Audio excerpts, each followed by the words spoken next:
I am sick and tired of the Sunday Footy Show stealing my topics. 3 weeks in a row I've changed videos because they've gone a little bit in depth into what I want to talk about, and they've done it again, but stuff them. I'm doing it anyway. Let's talk about Bailey Smith, what his role is, what the Bulldogs can do to fix it, and if he is to play at another football club, I think there is the perfect trade destination, not only for the Bulldogs to get maximum value, but for Bailey Smith to get maximum value out of his footy career. Let's go.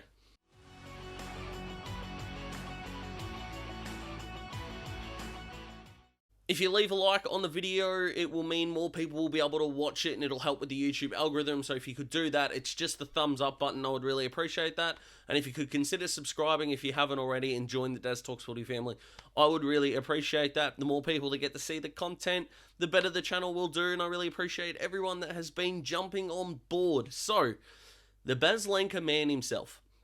Now, there are a lot of facets to Bailey's game. Let's start with what we're seeing on the field, and that is a decline. Now, we've seen a lot of comparative stats before, and the ones that stand out to me the most are here. Now, I'm not saying the fantasy and the Supercoach are ones that stand out as well, but they still are metrics that are important to some fans, so I did include them. But the two that really stand out for mine in this little graphic that I've got here are the fact that he's down on disposals by so much, rounded to the closest whole number in 5, but it's the meters gained. It's the fact that the Bulldogs are missing out on 150 meters gained per game from about 540 to now about 390 is extraordinary, and it is the big part of Bazlenka's lowered production. There is a definite lack of effective ball movement that is costing the Dogs in some parts. Now, the Dogs have got their own problems, and I've not shied away from the fact that I think the Bulldogs are the most overrated good team in the competition, and that is because their list is so good, their output can be so good, but when push comes to shove, they're just not finishing top 4. Bevo cops a lot of the heat for that, but let's be honest, their captain hasn't finished top 4 either, and he cops none of it. Sure, might be one of the best players in the league, but if Bevo is a premiership coach and Bont is not a premiership captain, why does only one cop it and the other one doesn't? But the midfield is the point of call. Is Bailey Smith a midfielder? Well, I would argue, yes, he definitely is. It's what he was as a junior. And I know that you need to become weaponized. And what that means is you need to be able to add tricks to your game. You cannot be, there is not a lot of room to be just a one type of player. Now, you think of guys like Tom Mitchell, who is just the accumulator and does it extremely well. Now, if you're one of the best midfielders in the competition and you're only a midfielder, that's fine. Lachie Neale is only a midfielder. That's not an insult because he's one of the best in the competition. Whereas we marvel at the likes of Nick Dacos because he's been an effective halfback flanker, an effective back pocket player, and a really effective midfielder. So he's been able to add those things to his game along with his natural talent, and he's probably going to result in a 20-year-old winning the Brownlow, which is crazy. I think the youngest Brownlow medalist ever is Gavin Wanganeen, who was 21, I think, when he won his Brownlow in 93, so, well done, Nick. But when it comes to Bailey, that pace that he provides through the midfield, and especially the wing, is ultra vital. Now, with no Oscar Baker on the weekend, and Smith playing at half forward, you just need to wonder why. I know I've brought up Darcy Parish a lot here, but why are we playing midfielders at half forward? It doesn't work. I'm a Hawthorn fan. When Jai Newcombe lines up at half forward, I want to tear my hair out and launch myself off the MCG roof. It doesn't make sense on why we do this to midfielders. Now, yes, Bailey has been a very good wingman at parts of his career, but the Dogs are clearly looking at their midfield and wanting their pace to come from Adam Treloar. Now, for better or worse, Treloar's had some really good performances this year, not taking that away from him at all. But if I'm going to pick one of them to be a half-forward flanker, it would be Treloar. Smith just seems like a wingman midfielder mix. Now, whether that's 50-50, 60-40, it would entirely depend. Now, the footy club that I think would absolutely benefit from having him, he would be their third midfielder for sure, and if they are going to rotate a couple of X-factor midfield pieces, then he might have to move to a wing for a while, but 540 metres gained, which is about where he was last year, is elite. Now, that 380 that he's having this year is still elite, but not for the position that he played last year. That's the interesting thing. If you go on the AFL website and you look up 383 metres gained, which is about what he's at the moment, and it will still come up with the blue, which means elite. The problem is that it's elite for his heat map, and his heat map isn't showing enough Midfield, he's still getting stoppage clearances, so around the ball is fine, but he's not winning centre clearances because he's not really in the contest, and it doesn't make any sense. Bont is your big body, your silky mover, and one of the hardest blokes to tackle in the league. You've got Jack Macrae, who's your assassin by foot when you think of a Tom Mitchell, who's an assassin by hand. Jack Macrae can be an assassin by foot. Tom Liberatore is your in and under and your accumulator, and then their X Factor, the guy who's willing to break a line at pace, not with strength like the Bont does, but with actual pace. Like I said, he's seemingly going to Adam Treloar. Now, it did force Josh Dunkley out of the side even after winning a best and fairest, and look at what he's doing at Brisbane as an actual midfielder. And I'm worried for the Bulldogs is that Bailey Smith could do the same. Now, I'm not saying he's going to go win a best and fairest at another club. Dunkley might not even win one this year with how well Lachie Neale is playing. But Dunkley was not used properly at the Bulldogs, again, even though he won a best and fairest, which is crazy. Now, the Dogs got very good compensation for him, but Dunkley right now is playing better than, you would argue, two of the Bulldogs mids. That being, he's definitely having a better year than Jack Macrae. He's definitely having a better year than Adam Treloar. If you want to put Bailey Smith in there, that's fine. I think Bont is having a better season than Dunkley, and I think he and Libba are sort of neck and neck, although I think Libba is one of the more underrated midfielders in the competition for what he's able to do in terms of his contested ball and his clearance. But Dunkley is thriving. And that can happen, and it can happen with Bailey, and I think it's up to the Bulldogs to decide whether he's part of their mix at his best, and if not, what can they do? Because the confidence is sapped. Now let's talk about Bailey himself, because his ball use inside 50 is horrid, his kicking efficiency is not great at all, and he's always looking like a man who is trying to make the best out of three decisions, and then picking the fourth one, which is generally not that great. His touch over 20 to 30 metres is usually pretty good. His kicking inside 50 has been abhorrent, and we're not really seeing him kick goals on the run. Now, it's not something that he did in a big way in 21 and 22, but whenever there was a big moment, he was a big part of the scoring chain, it felt like. He's one of those highlight reel players, whether he's the one kicking the goal or setting it up.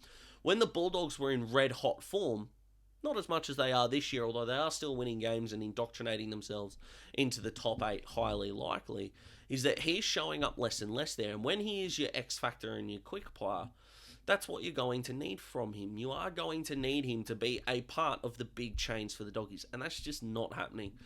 I don't think he's working as hard defensively, which is shown by the fact, A, he's playing at half forward, and B, he is bereft of confidence, and good defense could translate into good offense. No doubting that at all. And I'm not really using his mental health struggles as a reason here. I hate the term excuse when it comes to mental health, but yes, Bailey Smith has struggled with mental health in the past. Yes, I am completely sympathetic and empathetic to that. But if we criticise players for seemingly using physical injury as an excuse, I'm not sure we can use mental health as an excuse once you cross the white line. Now, if Bailey came out and said that he needed time away from the game, I will be the first, second, and 40,000th person to support him, and hopefully he takes the time that he needs. But we can't, I think, fairly judge players differently. Once you cross the white line, you need to be judged the same, and that is as a best 22 player. Is that harsh? Well, that's up to you to decide. I can live with it and fall asleep every night knowing that if you cross the white line, you are up for judgment. That is a part of being a footy fan. Do I hope he's in the best mindset possible? Yes. Would I feel bad for him if he was in a really dark place? Absolutely. Absolutely. And that will never change. Absolutely never change. There is also something to be said that since he was caught in the cocaine incident, he hasn't been the same player. Now, would that have done something to him? Potentially. Now, will we ever know whether that is correlated to where he's playing on the footy field? We'll never know. We just really will never know. And whilst he's had good games this year, without a shadow of a doubt, the overwhelming sample size tells us is that this is still a very young kid, 2018 draft, that super draft, right? Where everyone in that group, you look at Max King's injured, Ben King got tactically subbed off, although he still didn't look right on the weekend. Rankin was a little bit quiet. Lukosius was fine, I suppose. And, Connor Rozee was one of the best on the ground. But Zach Butters was quiet. You take these things as they come with their, what will this be now, their 5th year in the system. So, 23 years old, the majority of these kids. They're not in their prime. We understand that. But the want by the Bulldogs to dick around and try to think that all their players need to play 5 different positions isn't working. It might work for a guy like, and I don't say this as smart alecky or downgrading anyone's talent, but I think of a guy like Latham Vandermeer, for example, who's been a very effective half-forward player. I've seen him play some good games on the wing, and I've even seen him go behind the ball at times and be pretty effective. Now, because he is a role player, he's allowed to do that, and it's the kind of first flexibility, I should say, and versatility that would keep him in the side. Whereas Bailey Smith is a top ender. There is a reason you took him in the top 10 of a draft, because he needs to be your X factor. It just simply is. Now, if you're not going to use him as an X factor, or if he doesn't have the confidence to be one, how long do you give him before you trade him away? Well, if he doesn't want to go, it's going to be highly unlikely that you're going to move him. You know, you think of Hawthorn with Ryan Burton as one of those trades that took the player by a complete surprise, but it doesn't really happen as often as we think. But if he needs a fresh start, the big Bazlenka, man that I love, the man with a godlike mullet, there is one club that stands out. Because what will he need, Bailey Smith? When you think of clubs, right, so a club like West Coast, could they use with a really pacey midfielder? Yes. Would it be in the best interest for Bailey Smith's career to go to West Coast? No. And that's kind of what we need to look at. I still think if he can be a third midfielder to a team that is on their way to being a contender, yes. Now, if he played at a different club, I would argue that the Bulldogs would be the best fit for him, right? Say he was in the 19th side, they were already in the competition, so we don't, get fuzzy here. And you were like, all right, which midfields in the competition is a relatively young side that are coming through and might need a bit of extra pace in their midfield? The Bulldogs would be the answer, and that's what's so frustrating about this and why my love of Bevo is not that high, because he would be the perfect fit for what I think they need to take the next step. And he's already at the football club. But if there is a side that he could go to, young, could use some pace in the midfield, who are already using pacey small forwards in their midfield. And if they needed to rotate, they wouldn't need to send him to half forward because they've already got half forwards. And they could put him on a wing because they've already got good wingers. I think Adelaide would be the best place for him to go. I know that he wanted to stay in Victoria, but fresh start is a fresh start, and if that's what he needed, Adelaide are the perfect club for a couple of reasons. Like I said, on field, he just fits there beautifully. Off field, though, Adelaide have got the assets that they'll be able to get across in a trade. Now, I'm not going to sit here and say the perfect trade package is A, B, C, or D, but the Crows currently have picked 10, have picked 20, and picked 28. Now, that's going to get blown out to about pick 13 and more because the father-sons, Jordan Croft, Will McCabe, these guys. You've got Gold Coast 3 academy kids in Ethan Reed, Jed Walter, and Jake Rogers, who are going to go early in the draft and all these sorts of things. So they are going to get blown out a little bit. Adelaide have also got future picks to go down that path, so I get where they're coming from in that regard. I know they traded their first-round pick for Isaac Rankin, but when you offer up these trade kind of packages, people think, oh, okay, so this is it on face value, and if something looks like it can't be done, then they just dismiss it straight away. Adelaide could get another first-round pick in, trade one away, and that's fine. Or they could trade next year's first-round pick with something here. It can get done, or they could at least start. But if I was picking where Bailey Smith's playing next year, I'm still going with the Bulldogs, for better or worse. And I think Adelaide are the best trade partner for him. But at the end of the day, what Bailey needs is to be able to play in the position he's best suited at and get his confidence back. Now, half of that's on him and half of that's on his footy club.